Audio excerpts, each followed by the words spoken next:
মোহাম্মদ ইউনূস স্যারকে আমি দৃষ্টি আকর্ষণ করে বলছি, দাফন করে দিচ্ছেন, ধর্ষকের বিচার দাফন কইরেন না।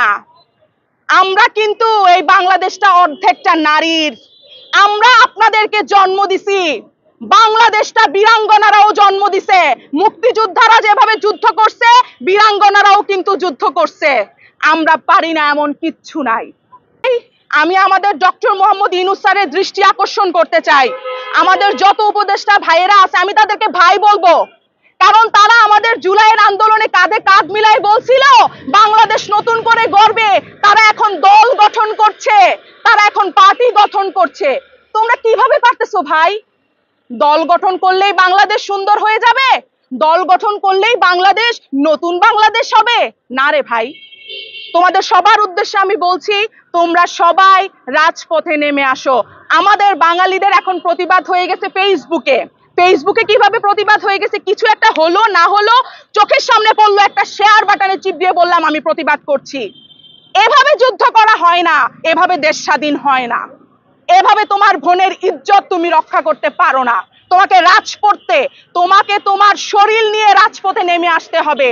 তুমি যদি সত্যিকারের পুরুষ হও, তোমরা নেমে আসো, প্রতিবাদ জানাও। আর সকল আইন শৃঙ্খলা বাহিনী, আমার সেনাবাহিনী ভাইদের, আমার পুলিশ ভাইদের, আমার উপদেষ্টা ভাইদের, স্যার ডাক্তার, যদি আমরা যেতে যাই না গদিতে আপনারাও বসতে পারবেন না, আমি কথাটা বলে গেলাম।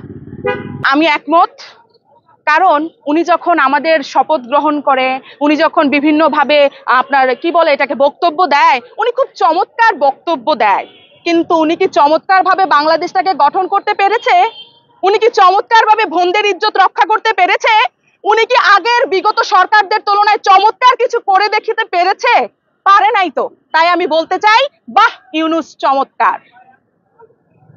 আইনজীবী ভাইদের উদ্দেশ্যে বলছি, পৃথিবীর দুই জায়গায় মিথ্যা কথা বলা যায় না, এক হচ্ছে ডাক্তার, আরেকটা হচ্ছে আইনজীবী, উকিল যেটাকে বলে। এখন উকিলরা কিন্তু জজ ব্যারিস্টারের আগে জানে যে কে ধর্ষণটা করছে। আপনারা যদি জানেন যে ওই ছেলেটাই ধর্ষণটা করছে, আপনাদের কাছে আমি হাত জোর করে রিকোয়েস্ট করতেছি, অনুরোধ করতেছি, আপনারা ওই ধর্ষকের, ওই অপরাধীর কোনো কেস লড়বেন না। আমরা বাঙালিরা পারি না এমন কিছু নাই।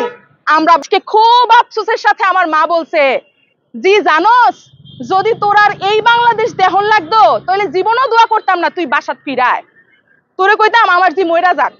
আমার মা আজকে আমাকে এটা বলছে। তখন জুলাই আন্দোলনটা হয়, আমার বাবা একজন শিক্ষক, আমি শিক্ষকের মেয়ে, আপনারা বুঝতে পারবেন একটা শিক্ষকের মেয়ে, আমি মধ্যবিত্ত ঘরের সন্তান। তখন আমার বাবার দুইটাই মেয়ে, সে দুইটা মেয়েকেই ত্যাগ করে দিছে, বলছে যদি ফিরে আসো তাহলে দেখা হবে। যেহেতু সে সরকারি চাকরি করে, সে তখন বের হতে পারে নাই। খুব দুঃখের সাথেই জানাচ্ছি, ফিরে আসো তাহলে দেখা হবে। তখন খুব পিছন থেকে দরজার ওপাশ থেকে দেখছি মায়ের চোখটা খুব ঝলঝল করছে। বাবা তো ত্যাগ দিয়ে দিল, মা বোধহয় ত্যাগ দিতে পারে নাই। তো জুলাইয়ের আন্দোলনে গিয়ে আল্লাহর কাছে একটা কথাই বলতাম, আল্লাহ আমাকে ফিরিয়ে নাও, আমাকে বাড়িতে ফিরিয়ে নিও, আমার মায়ের জন্য ফিরিয়ে নিও। আজকে খুব আফসোসের সাথে আমার মা বলছে, জি জানোস, যদি তোর আর এই বাংলাদেশ দেহন লাগতো তাহলে জীবনও দোয়া করতাম না তুই বাসাত ফিরায়, তোরে কইতাম আমার জি মইরা যাক। আমার মা আজকে আমাকে এটা বলছে। আমরা যদি এই স্বাধীনতা চাইতাম, কোনোদিনও আমরা এই বুকের তাজা রক্ত ত্যাগ করতাম না। আজকে আমি প্রত্যেকটা বাঙালি ঘরের মায়েদের উদ্দেশ্যে বলছি, তোমরা আমার মা, তোমরা আসিয়ার মা, তোমরা ঘরে ঘরে দুর্গ গড়ে তুলো এবং তোমরা তোমাদের ছেলে সন্তানকে ডাকো, তোমার খাটের উপর বসাও, তার মাথাটা তোমার কোলে নিয়ে বলো, বাবা তুই যদি এমন কোনো অপরাধ করিস, তুই যদি কোনো আসিয়ার জীবন ধ্বংস করিস, আমি কিন্তু তোর জন্য কোর্ট কাচারিতে যাব না, আমি কিন্তু তোকে সন্তান হিসেবে পরিচয় দিব না। আমি আমার বাঙালির প্রত্যেকটা ঘরের মাকে উদ্দেশ্য করে বলছি, মারা তোমরা তোমাদের ছেলেদেরকে ডাকো, স্বামীদেরকে ডাকো, প্রত্যেকটা পুরুষ মানুষকে ডেকে বলো, তোমরা যদি এমন অপরাধ করো, তোমরা যদি আসিয়া তৈরি করো, তাহলে আমি কিন্তু তোমাকে চিনবো না। আমি আমার বাংলাদেশ করতে পারি। কোনো সরকারের দরকার হয় না, কোনো ডক্টর মোহাম্মদ ইউনূসের দরকার হয় না, কোনো উপদেষ্টার দরকার নাই। জনগণ জেগে উঠলে বাংলাদেশ জেগে উঠবে।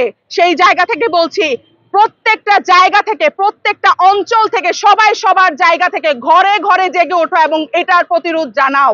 যদি মায়েরা সুরক্ষিত না থাকে, বাংলাদেশ থাকবে না, তোমরাও থাকবে না।